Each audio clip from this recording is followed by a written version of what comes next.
Have you ever lost something? Something important to you? I mean, something really significant in your life. I want you to imagine a man, a hard-working man.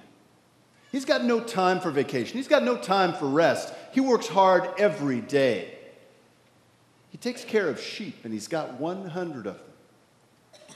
Every morning, he guides them out of the fold, 93, 94, 95, 96. He guides them into green pastures.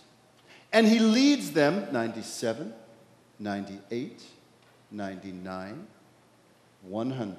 He leads them beside still waters. And he works all day long guiding and directing these sheep. And at the end of a hard day, he brings them all back towards home. And as he brings them back, he looks over them, 96, 97, 98, 99.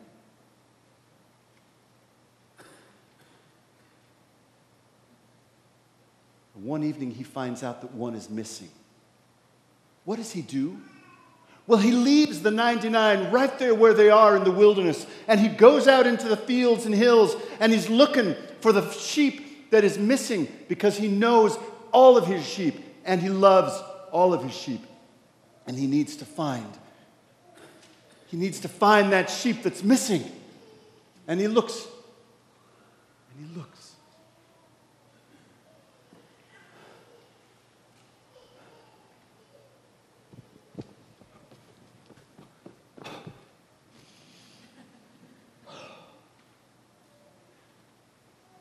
He looks until he finds the sheep that's missing. And when he finds that sheep, he picks that sheep up and places it on his shoulders. Or not. He leads that sheep back to the others. Back to the 99 that he left unprotected so that he could go and find the one that was missing. And when he finds him, he's so happy that he throws a party and invites everyone he knows. And he says, "Hey, how you doing? Come on in. Food and refreshments are in there." What's the occasion? I found my sheep.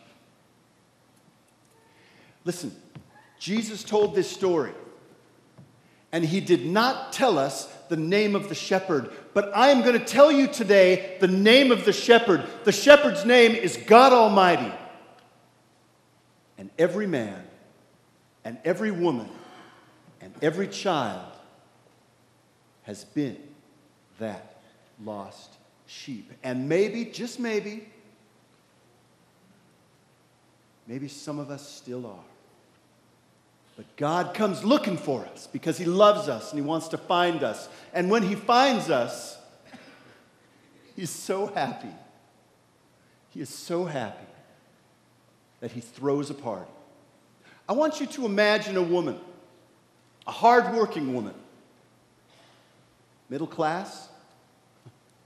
Middle class? She'd love someday to be middle class. She's one of the working poor. Well, she has a job. Probably not a job you'd want. Maybe she works all day, 12 hours a day, nonstop, in a steaming laundry, pressing and ironing clothes that belong to somebody else. Or maybe she works all night, mopping floors and scrubbing sinks and cleaning out toilets. And when all of her work is done, she drags herself outside and gets onto the city bus and takes a load off her weary feet. She's tired to the bone. And she rides that bus until it gets to her stop. And then she gets up off of that bus. And she climbs 3 flights of stairs until she gets to her own apartment. And when she gets there, she looks at what she has and she realizes she has lost a coin. And I know what you're thinking. Some of you are thinking, it's a coin.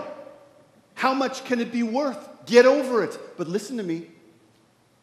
It is 1/10 of all that she owns. 10% of all that she owns.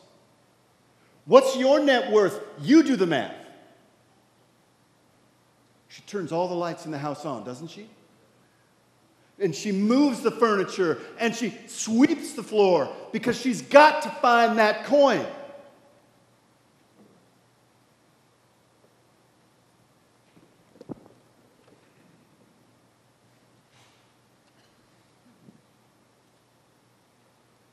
And she looks until she finds it. And when she finds it, she is so filled with joy that she throws a party. And she invites all the friends and all the neighbors to come. Hey, how you doing? Great to see you. Food and drinks are in there. What's the occasion? I found my coin. And you and me and every single one of us has been that missing coin. Maybe more than once. But God comes looking for us because He loves us. And when He finds us, He's so happy that He throws a party because He found His lost coin. I met a lost coin. Her name is Lindsay, and I met her on the job. I'm a labor and delivery nurse, and Lindsay was a soon-to-be mom. I had a strong impression from the moment I met her that this lovely young woman was a Christian. It would have been easy to judge otherwise if I had paid attention to her multiple piercings and her tattoos, or the fact that she was unmarried and there with her live-in boyfriend. But I detected their faith, along with their anxious excitement about the arrival of their new son. She seemed to have a close relationship with the Lord. It was a little confusing, to be honest.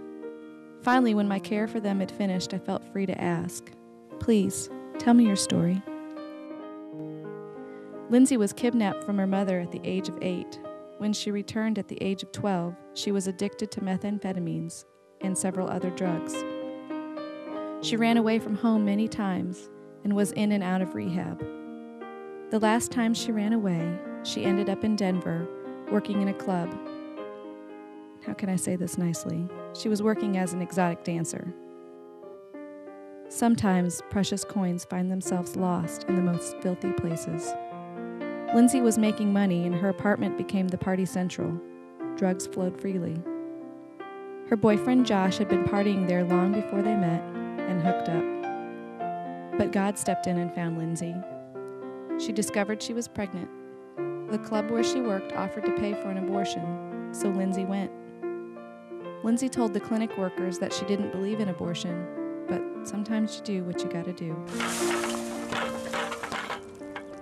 After hearing that, the clinic refused her service because they suspected she was a plant sent by Christians. Having nowhere else to turn, Lindsay called her mother, her Christian mother, who loved her and prayed for her. Her mom directed her to a crisis pregnancy center, so Lindsay went there. Lindsay, the lost coin, was found by God that day. So was Josh.